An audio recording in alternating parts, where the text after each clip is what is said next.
hi hello नमस्कार जुहार मुई सामंत आपण स्वागत कर केतनिक सेम सफर जिंदगी इटा आम अच्छू आमर जेन स्कूल अच्छे स्कूल गाँ 14 किलोमीटर केन्द्रापड़ार माने 1 किलोमीटर छाड़ी जेन ब्राह्मणी नदीटा अच्छे ओडार बृहत्तम बड़ नदी इटा वर्षा बहुत जोर से हबार कारण पूरा पैंटा पूरा बहुत फुल आसूँ काली बहुत पानी थिला आज टी कमी जाइए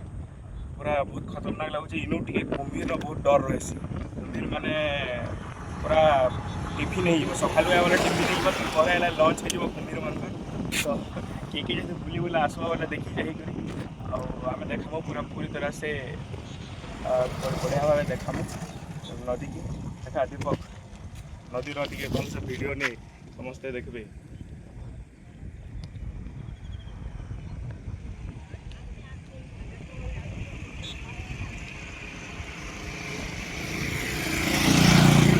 बढ़िया मस्त लगे पूरा पूर्व बहुत वर्षा है ना तो बहुत पानी